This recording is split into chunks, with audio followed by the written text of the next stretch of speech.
you're one of the millions of Americans that like beer, such as maybe if you're a newly minted Supreme Court justice, well, your beer might be, well, in trouble. More to say that you might not have beer if climate change continues. This is a study here from the University of East Anglia, Norwich, United Kingdom, that found that if climate change continues, there will be a beer shortage. Now, let me get into the specifics here. Apparently, according to an article in CNN who covered this, global warming will lead to a substantial decrease in barley crop yields, causing beer shortages and a sharp rise in the price of the beverage. Now, this study was actually published Monday in the journal Nature Plants, which would make sense. Dabo Guan, who's a co-author of the study, said, hey, look, don't worry so much about the beer itself, but really you should worry about how climate change is going to affect your daily life. Now, if you like to, after a hard day's work, come home and relax with a beer, well, then you should worry about climate change. In fact, he said, quote, if you don't want that to happen, if you still want a few pints of beer, then the only one way to do it is to mitigate climate change. We all have to work together to mitigate climate change. Now, in the study, basically, him and his friends were sitting around drinking some beer, and they thought, it would be great. We can come up with a study to see how climate change affects beer. So they went and they got all the available data, crop yields and temperature changes, etc., where, the most hot barley is grown. And what they came up with was not very good, not very encouraging. Now, an interesting phrase that they coined was called a luxury essential. So here's how they explain that. Quote, it refers to any item that's not a necessity and not for everyone, but for beer lovers, it is essential. And so they're basically classifying beer as a luxury essential. But I just thought that was fun. It's a luxury essential. Like if you like beer, if you like to sit down, sit home and or go, hang out with your friends, have a couple of beers after work, then that is a luxury essential. Now, under climate change, Guan said that the majority of countries will have a steep decline in barley. Now, of course, there will be differences among nations, of course, with the United States and Australia probably producing more barley, while China, Brazil, and Japan produce less. Now, you might think, wait a minute, so that means American beer growers will actually be helped out a lot.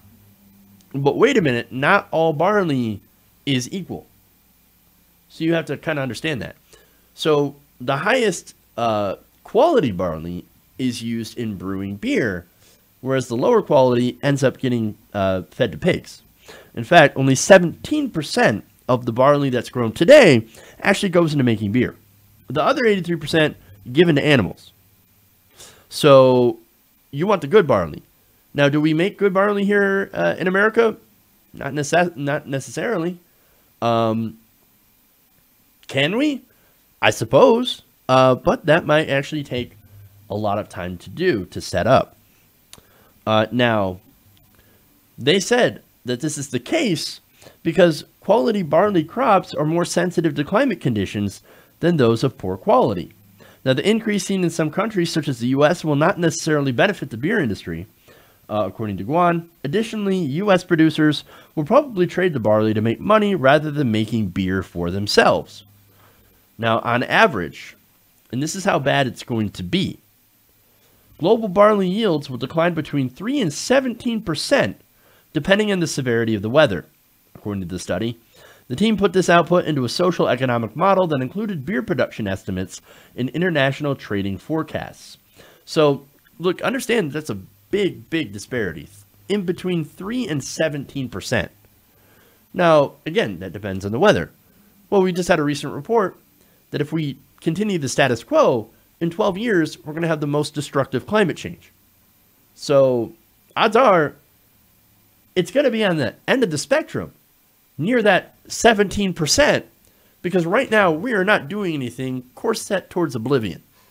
And we have put a brick on the gas pedal. So, not going to be good. Now, according to the model, during the most severe climate events, global beer consumption would decline on average by 16%, while beer prices around the world would on average double. In less severe circumstances, global beer consumption would drop by just 4% on average, while prices still went up by about 15%. The United States in particular will see a 20% overall reduction in beer consumption under the worst case climate change scenario, while the per bottle price spikes by 50%. So now, there's good things, there's bad things, right? Good thing is maybe this will spur people into, you know, maybe giving a shit about climate change. I know there always has to be some sort of selfish motivation for us to actually do anything as a species that we should be doing. Universal health care. Maybe we should actually do something because I've got cancer. I don't really have cancer, guys. But that's an example, right? Boy, climate change is going to wipe out the beer supply. It's also going to wipe out chocolate. Oh, God, maybe I should do something because I like chocolate and beer, and sometimes I like the combination of, which I've never had before. I don't even know if that's a thing. But if it's not a thing, maybe it should be a thing. I don't know. Anyway, there's always that selfish motivation, right? But hey, look, maybe that selfish motivation might actually help people give a shit about the climate.